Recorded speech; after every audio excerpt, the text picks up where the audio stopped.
dhaqan soo jiro lagu dhaartiyo dhaantiyo wilwilo dhaqan ma u lahayn. Assalaamu calaykum waraxmatullaahi wabarakaatu daawadayaal meel walba oo joogtaanba kusoo dhawaada Jim Media. barnaamijkan gaarka ah waxaynu kaga hadli doonaa hadduu ilaahay ilaahdo dhinaca samafalka. barnaamijkan waxaynu ku soo marti qaadnay Fayrus Cali Aadan oo ah madaxa maaragtay ururka haweenka samafalka ee loo yaqaano Djibouti Women Foundation. ururkaasoo had iyo jeer maaragtay gargaara caruurta baahiyaha gaar kale weliba gaar ahaan dalka jamhuuriyadda Djibouti. Fayrus kusoo dhawo barnaamijka. waan ku dhowahay. Assalaamu calaykum waraxmatullaahi wabarakaatu caliyo. waan ku dhowahay aad iyo aad cali casoowe ayaan kaaga mahad celinayaa martidana sharafta leh ee igu soo dhaweysay barnaamijka. waan dhowahay waana joogaa. Fayrus dhawaan waxaad maaragtay dalka jamhuuriyadda Djibouti ayaad ka soo laabantay adigoo socdaal ku tegay gaar ahaan gobolka Ali Sabiix iyo magaalooyinka hoos yimaado gobolkaas oo maaragtay xaqiiqdii aad soo indhaynaysay baahiyaha amba maaragtay hawlaha halkaa ka socda gaar ahaan dadka maaragtay xoolo dhaqatada amba reer guuraha. bal safarkaasi bal waxoogaa nooga waran Fayrus. aad baad u mahadsantahay walaalkay cali casoowe. mahad gaaraan kuu celinayaa waraysigan adila yeelatay. aad baan kugu mahad celinayaa. waxaan haddii aan ku hadlo magacayga gaarka iyo magaca ururka mas-uulka ka ah ee Djibouti Foundation Women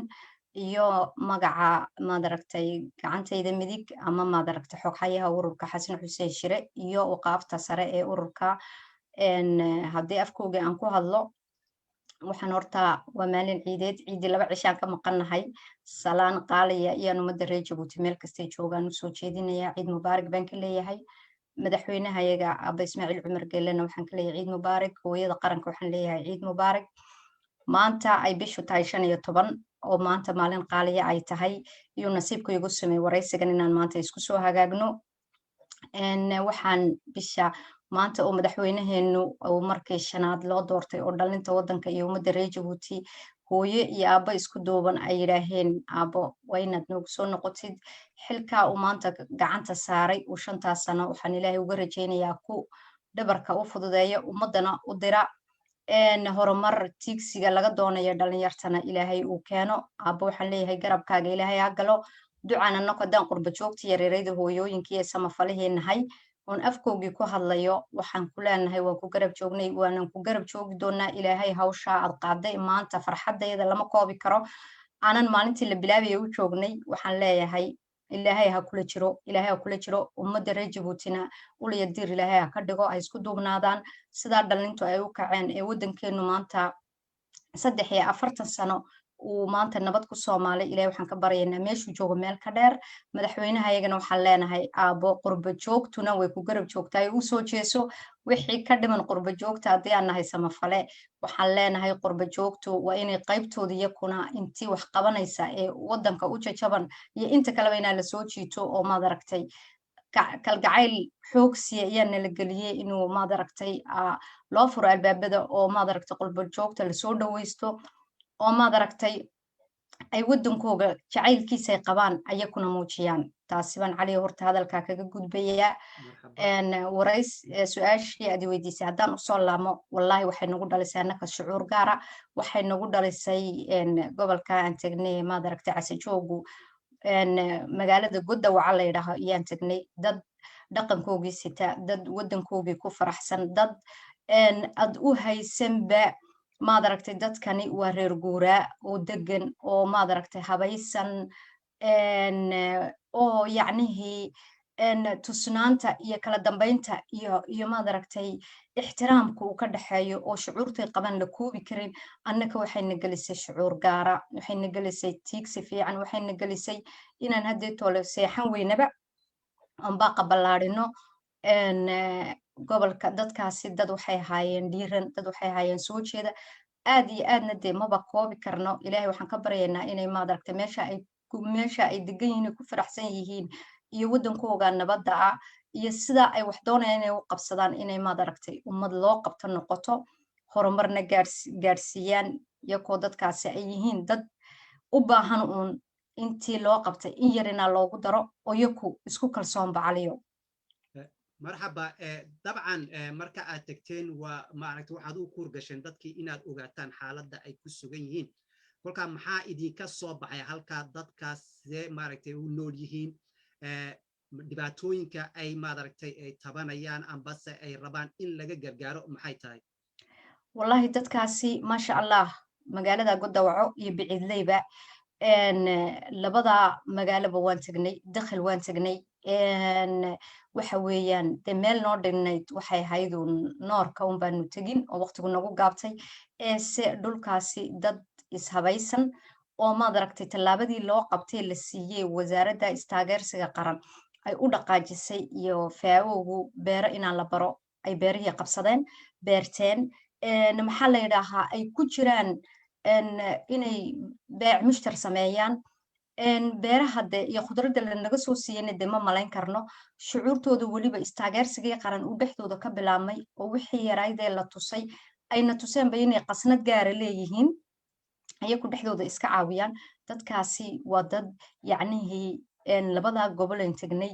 waxaan ka aragnay wax maad aragtay noo dhigay cashar wax noo dhigay dadka reer guuraagu inay meel markay degaan ka tafiiranay inay yihiin dad jira mabda' leh mowqif leh una baahan uun inaan la tirtir geliyo bas markaasi waxaan annakuna aan dareennay wallaahi inay dadkaasi naga maad aragtay mowqif fiican yihiin maskaxda ku jirta aad maleynin isku duuban dee wallaahi wasaaradda istaageersiga qaran iyo dowladdooduna way garab joogsato dadkaasi waxbarashaa loo sameeyey iskooladiiba ubadkoogu tagaan ay ku faraxsanaayeen mashiinaan loo geeyey tolmaha ay ku baranayaan waxa miskiid bay lahaayeen waxay lahaayeen iskool beerihii bay barteen sidii loo sameynayey oo ayaantaa aan tegnay xataa waxa loo furay Godawaco waxa loo furay farmasi yaka dhexdooda ah de maasha allah cali casoowo wallaahi waxaan soo aragnay dad jira oo u baahan uun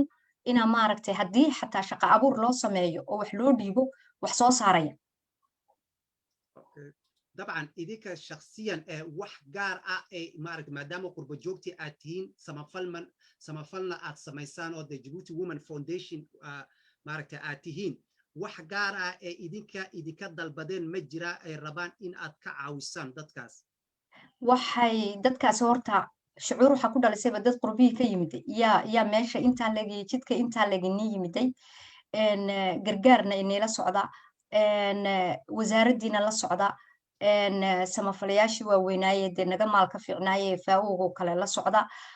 dadkaasi yacnihii shucuurtoodu aad ba u kacday waxa quraata waxa ay maanta dee yakaaba nagaba inay wax noo qabtaan oo beeraha samaysta oo beerihii iyo khudrad iyo suuriyeyn intaba diyaar noola noqday markaasi annakuse waxaan la galnay wasaaradda ballan baan la soo galnay wasaaradduna way ogtahay annakuna waan ognahay hawshaasina caliyow hadduu ilaahay nala qabto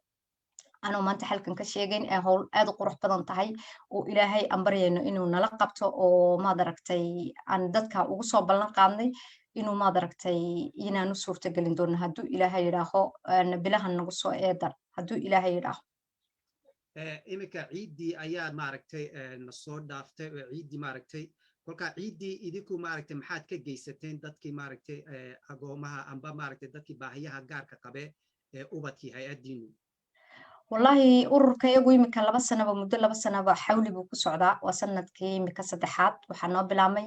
oo dad isku tiirsan oo isogol oo kala dambeeya oo ixtiraam leh oo is aaminsan buu ilaahay oo weliba dumar dee maad aragtay fooq sare iyo fooq hoose kala loo dee in weynoo maskaxda dee ay ku tiirsan yihiin le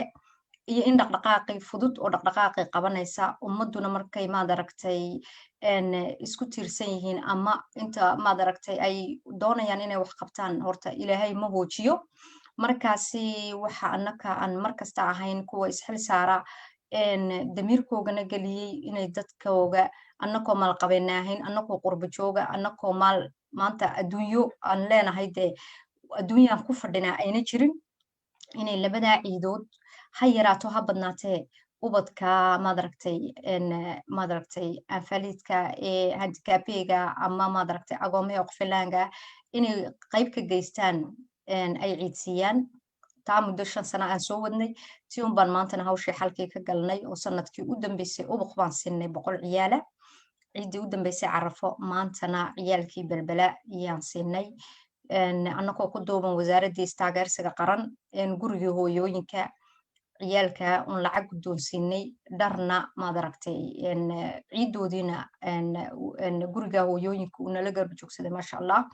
dee hawshaasina ay noqotay istaageersigii oo dee annaka iyo gurigii hooyooyinka iyo wasaaraddiiba ka dhex bilaabmay marka ciiddii un baan gudanay ese hawsha way noo badan tahay waanan bislaanay haddee toole ururka Djibouti Foundation Women haddaan nahay oo waxaan socdaalkaasi wuxuu noogu reebay shucuur gaara wuxuu nagu reebay inaan wax qabanno wuxuu nagu reebay inaan maad aragtay haddaan laba ay daalaana labada kale ay seexan yuu nagu reebay markaasi hawsha noo taalla way dheer tahay waana rajaynaynaa inaan gaari karno oo waxaa noogu macnaa caliyo waxay ahayd suuriyeynta sida lanoo soo dhaweeyey maad aragtay annakoo dumara oo ubadkii ka tagnay oo reerihii ka tagnay wasaaradda taageersiga qaran ay Muna Cusmaan mas-uulka ay ka tahay maasha allah ma iloobi karno waa wasiirad firfircoon waa wasiirad shaqaynaysa waa wasiirad dadkeygii oo heshay tiim yadana garab jooga oo dadkii maad aragtay soo xulaya oo teeraanadii tegaya oo u dhaadhacaya weliba dadkii maad aragtay dadkii aan ka tafiiranay ee maaragtay imika laga faano wad qayb u dhaadhacday oo inay dib u habeeyaan ay dib u soo nooleeyaan sameeyey markaas waxaan leeyahay tiimkaana way isgaranayaan anoo kala qaadqaadaya koo isku duuban waxaan leeyahay hore u socda dadkiina sida aad mas-uulkaad qaadeen aad uga soo baxaysiin ilaahay nila jiro guriga hooyooyinkana dee maba iloobi karnaba caliyow iyo inta hablo xildhibaane een leenahay oo garbahayaga socday haddii lanagu kaxeeyey 3 wasiiradii aan lahaynee dumaraha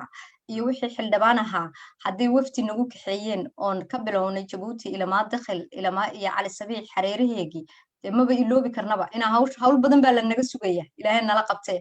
maasha allah dabcan dumarku waxa weeyaan xaqiiqdii hooyadu mar walba waa tii maaragtay wax dhaqda ee maaragtay had iyo jeer ka fikirta saa wax u horumarin lahayd hooyooyinkuna sideedaba waxa weeyaan waa dad aad u firfircoon oo wax haddii loo dhiibo wax ka soo saari karaan kolka dadkii hooyooyinkii halka aad kula kulanteen ma jirtaa hooyooyin u baahan in gacanqabad yar la siiyo oo ay ku hawl galaan si maaragtay ay wax uga soo saartaan ma jiraan وما شاء الله عليو ما شاء الله waxaan aragnay gabadh halkan konfituurka dhulkan aan ku iibsano nasiisayba oo markiiba aan dhamaynay oo halka wasaaraddu ay maad aragtay wax bartay oo dharkii samaynaysa oo waxaan ku yiri dhaqanka caynka ay quruxda leed arkaysid gacantooda ku sameeyaan maxaa la yiraahaa ay soo bandhigeen maalintaasi waxa kale quraatay haddana ay ku dhiiran yihiin haddii maanta la maalgeliyo oo la yiraaho qof projet loo siiyo la yiraaho ha yaraatee xataa war maanta waxaabaan kuu haynaaye ku maalgal waxa u yar xataa 20,000 may ahaato dad wax ka soo saaraya dadkaan soo aragnay dad wax ka soo saaraya weliba dee ku dhiiran oo daacada oo ku dhiiran meesha ay joogaan iyo dowladooda iyo nidaamka dee maasha allah horta dad nool oo jiray haayeen dadkaana moraalkooga kulleyba waxa iftiimiyey waa wasaaradda u dhaadhacday waa maad aragtay duqa magaalada oo markasta garab jooga waa maad aragtay maxay ahaydeen koloneelka hol oon iloobi karayn dadkaas say u ammaanayeen maxaa la yidhaahaa directeerka populationka oo ubadkii waraaqadihii iyo hawshoodii oo dhanba caafimaadkii beerihii oo lala ag socday oo beeraha khudradii lanooga soo guray dee magaaladan keennay kartoonadiina lasoo siiyey ma iloobi karnaba marka dadkaasi waxaan u arkay dad jira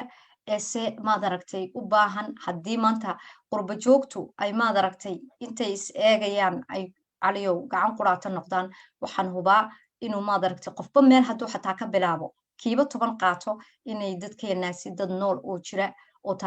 taariikh ku dheehan tahay ay kalgacayl ku dheehan yahay oo wadaninimo ku dheehan tahay ay weliba ammaan sida u ammaanaya askartooda u ilaalinaya iyo kaabana sooriyeeyo ilmaa askartiina waday cunto u diyaariyey maba iloobi karnaba kolkaa waa dad bisil oo diyaar u ah maaragtay inay wax la soo baxaan laakiinse waxoogaa maad aragtay raba in la garab istaago haa garab istaag weyn bay heleen dese meeshaasise gacan dowladdu ma wala gaari karto caliyow ummadda intaa leegoo dhan waxa adduunyada kala dhisay ee ballaariyey ee hagaajiyey hadday soomaaliya noqoto hadday etoobiya noqoto hadday suudaan noqoto hadday kenya noqoto waa qurba joogta haddii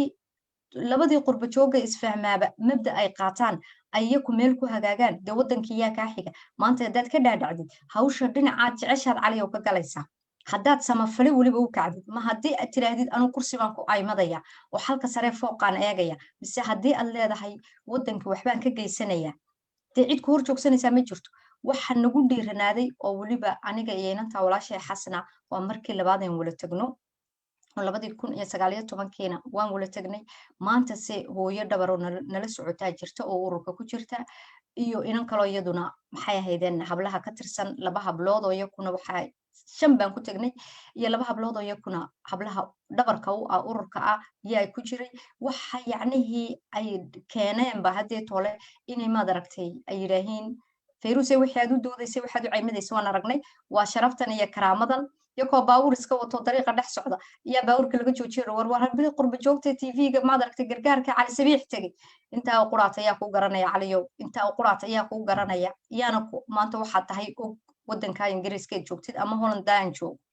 marka wadaninimadu waa wax qaaliya marka waxaan anu hubaa haddii 2 qof ay heshiiyaan ay mabda jeexdaan inay guul ka gaarayaan ee dhulkooga ay ka go'an tahay inay dhulkooga wax ka qabtaan dadkii xukuumadan soo aragnay ee joogay ee shaqaynayay na waxay ahaayeen dad ay ka go'an tahay walaalnimada kalgacaylka albaabka furan iyo qalbiga haddii ayna dadkaasi ka goonayn halka aan gaadhnayba ma tegi karnaa ma gaari karnaa marhaba kolka idinka maadaama oo maaragtay muddada hadda aad soo shaqaynayseen aad soo indhiseen dhul badan aad soo aragteen dad badan aad la soo sheekaysateen maxaa idin qorshaysan mustaqbalka inaad gaadhaan mustaqbalka hadduu ilaahay yidhaa hoose rajaynayno dee waxaaba unicef baa ma iska noqonaynaaba shirkadaas maxaa ahaydeen hay-adaasiba hoos bay ka bilowday waxaase wallaahi noo qorshaysan qorshuhu badan yahay waana ballaadhinay ururko imika bacdamaa aan tallaabadaa qaadnay waxay noqotay Jabuuti gudaheega horta waxaan ka haysanaa dhabarro aad u adag oo maad aragtay diyaar u ah waxqabadkayaga maskax iyo maalba nala garab jooga ilaahay kana abaalkooga ha mariyo oo ilaahay waxaan uga baryayaa waxay jecel yihiin jannada u horeyso wadanninimadayna tuseen ingiriiska waddanka ingiriiskana dad baan ka habaynaynaa oo hablaa noo diyaara Canada oo Ottawa ah hablaa yidhi iyakuna Sweden oo inama dhabar aan ku haysanina dumar baa noogu soo biiro hawshu way ballaaran dee markaan afargeesood ciyaarno gacantii quraateen la caymadayna waxay noqonaysaa inay noqoto 5 gacmood markay 5 tahayna arrintu dee kowdii way ka adag tahay si aan rajaynayna in ilaahay baryayno hadda qaaradahaad isku fidiseen si ha maaragtay aad anu adkaano wax qabsiga iyaguna uu noqdo wax buuran markaa dee waxaan talabaad aan maanta ku faraxsannahay annagoo dowladdu ay aqoonsan tahay wixii diasporaya oo loo furay biiro jadiida oo la maalgeliyey oo maad aragtay rag ay ku tabceen anoo Roble Cali aad u salaamaya ay daaleen iyagoo volunteer ama ku shaqaynaya ay ka hari waayeen inay diasporagu lahaadaan meel ay iskugu iman karaan marka ilaahay waxaan ka baryayaa dee taa maanta noo iftiintay inay noqoto tuu isku kaayo wala keentay dee caliyow annaguna haddii aan nahay Djibouti Foundation Women oo maad aragtay wasaaradda istaageersiga qaranna dee wasaaraddeeda ay noqotay guriga hooyooyinkuna oo dumarkii reer Djibouti intii u badneyd xataa ayaantii u dambeyseen bixinay gargaarka dhakhtarka weyn ee dadka maad aragtay dadkeena maxaa la yidhaahaa maskaxda wax ka qaba wallaahi Djibouti dhexdeedii waana la weydiiyey waxa la yidhi way aad u dhuumateen wax quraataad u bixiseen maadna ogeysiisiin markaa dadku way tusoo itaabsiin طبعا وحوين نهار دقائق ويان دكتور طبعا واصح طبعا أنا وحن به لها ما دركتي دمركو حقيقي سيدي دبا ولا في دبرتا نولش ويان هو ينا ما وقتها وحويان maxaa oran karaa dee waxa weeyaan waa nolosha idil ayada ayaa wax dhaqda ayada wax korisa dabcan saad ka soo dhawaajisayba dadkaasi dad diyaar ay ahaayeen rabana in la gacan qabto waxaan dhixi lahaa qurba joogta reer Djibouti waxa weeyaan niyahow hooyadaasi waxay diyaar u tahay xitaa 20,000 oo faran oo Djibouti 20,000 oo faran oo Djibouti waxa weeyaan waa $120 oo keliya laakiin $120 waxay wax ka bedelaysaa hooyada nolosheeda hooyadaasi $120 waxay ku gudagalaysaa in ay ku gasho maaragtay waxyaala ay ku soo gadato ay ku gado ay ka baamusharayso wax ka dhaliso taas waxay keenaysaa haddii ilaahay u barakeeyo in waxaasi uu ballaadho dabadeedna ay halkaasi maaragtay iyada laftigeedu ay shaqo abuur ay samaysaba wixiigu marka uu ballaadho $120 20,000 wax badan maaha qurbahan joognaa xaqiiqdii marka laga hadlana $120 Nike amba Adidas baad ku siisanaysaa kabaa iyo in ka badanba laakiinse $120 qof maxaa reer idil ayay wax ka bedelaysaa haddii aad ku taakulaysid amba aad u dirtid dadka walaalaha ee maaragtay jiirkaaga ee maaragtay dalkii hooyo degan waxaan kula talin lahaa qurba joogta waxa weeyaan waxa yar ha ka xishoonina isdhihina $100 niyo wax ma taraysee ma $100 miyaad diraysaa waa aad kala xishoon laakiin $100 ogow dad wax weyn ayuu u yahay noloshooda wax ka bedeli karaa horaa loo idhi maaragtay qof kalluun ha siinin laakiin bar saa loo kalluumaysto siduu kaaga baahan beritoole uu maaragtay kaaga kaaftoomo uu noqdo qof maad aragtay asagu madax bannaan oo wax la soo baxo oo naftiisa iyo dadkiisa iyo dalkiisaba anfaco kolka qurba joogta waxaan leeyahay walaalahayow ha kala xishoonina waxa yar laakiinse nin walba xitaa waxa weeyaan asagu inta uu raadiyo dadkaas maad aragtay maxay u baahan in la gacan qabto si gaaraba isagu ha u raadsado si gaarana maaragtay xawaalada ha ugu dhigo maaragtay dadkaana maaragtay ha garab istaago nin kastoo qurba jooga gaar ahaan qurba joogta reer Djibouti gabagabadii maxaad ku darsan waxaan ku darsan caliyow haddii maanta ay maad aragtay dadkaasi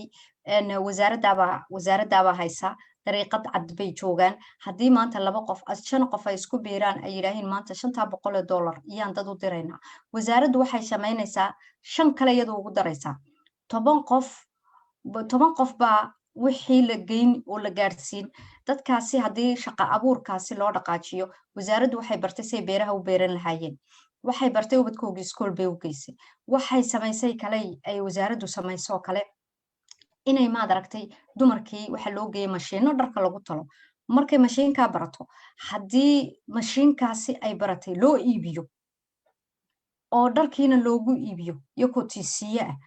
qofkaasi wuu shaqaysanayaa beri waxaa dhici kartaba inay tuulada waa isku tolayaan way iibsanayaan dukaan bay furanayaan waxaan ku yiri way dee waataad arkaysid way magaaleynayaan de meese haddii maanta aniga waxa iga dhaadhacsan haddii la yidhaha waxba la qabanaya wax la qaban karaa wasaaraddan soo arkay ee istaageersiga qaran wasaaradda waan u duceeyey inta ka shaqaysa iyo maad aragtay madaxa sare maad aragtay waxa ciidankeenna oon iloobi karayn weliba qolada holhol joogta duqa magaalada Cali Sabiix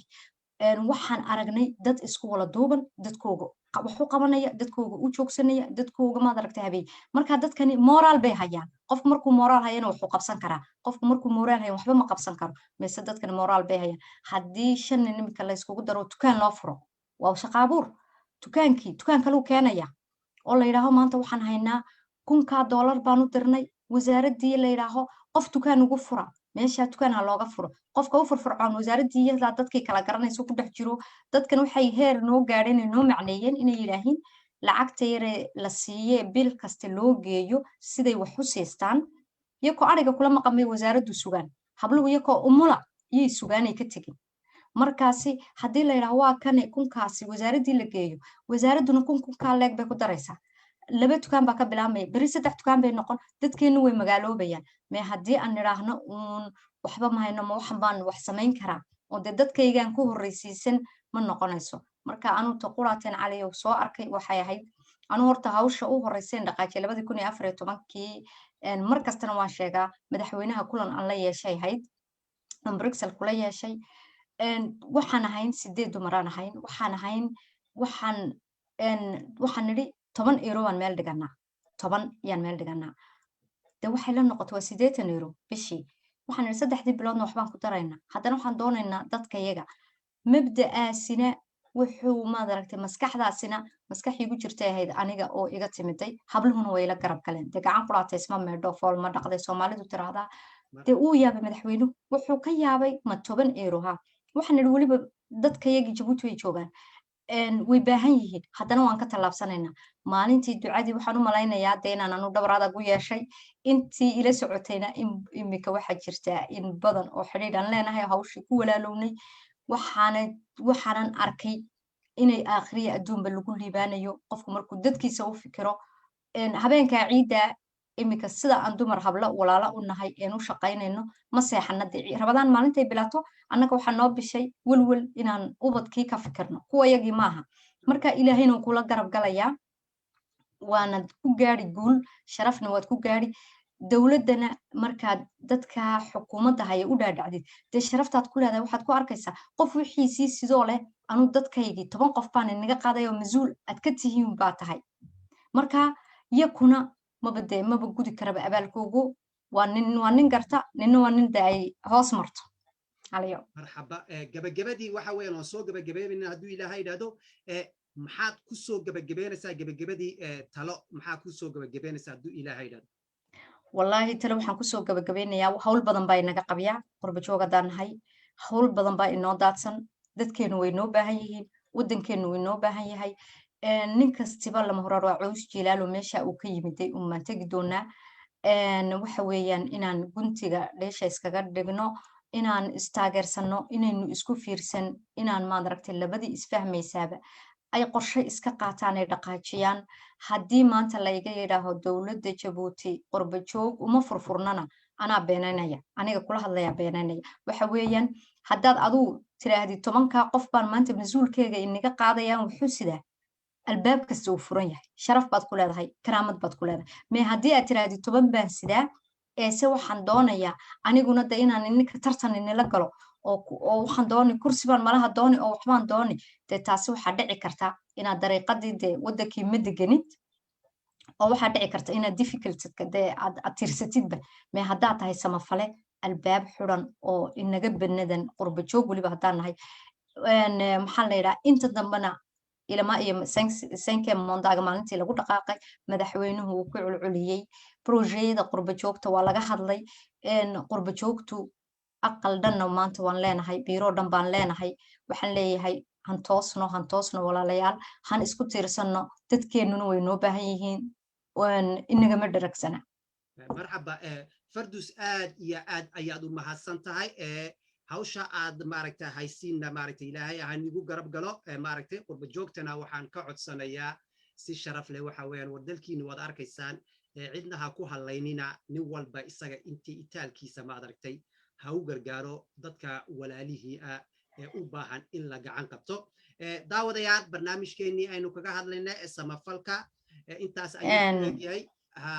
waxa weeyaan halkan aanu hadalka soo xuraya aadna kugu mahad celinaya waqtigaaga gaaban eed siisay hawsha halka aad nagala gashayna kula caliyow aad iyo aad baan mahad kugu celinaya anoo afka ururkayga ku hadlaya waxaan maanta hambalyo aanu diraya madaxweynahayaga qaaliga waxaan leenahay aabo ilaahay xilka dhabarka lagu saaray ha kula jiro hooyada qarankeen ku faan hooye khadar maxamuud xaydna waxaan leeyahay hooye ilaahay garabkaaga ha jiro waxaan soo salaamayaa hablahaygii guriga hooyooyinka oon iloobi karayn xasna faadumo ruqiya gebigoogoo dhanba salaan gacaltooyaan usoo dirayaa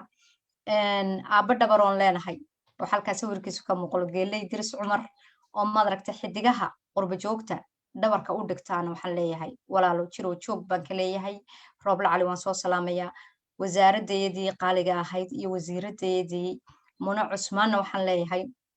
dowladda cusub dee annakaaba codsi halkaa qurba jooga ka jeedinayno dadkaabay u maciintay ay tustay iyada iyo madaragtay sekretariga generaalkeegaba ifraax iyo tiimkoogiiba waan aad baan inisoo salaamayaa hablahayga xildhibaanada ee u horeysa safiya cilmi jibriil waxaan leeyahay walaalo hore u soco gebigoogoo dhanba nimco bulxaan gebi waan soo wala salaamayaa intii jecel ee jabuuti aan kusoo bartay intii hawl nala gashay waxaan leeyahay jiroo jooga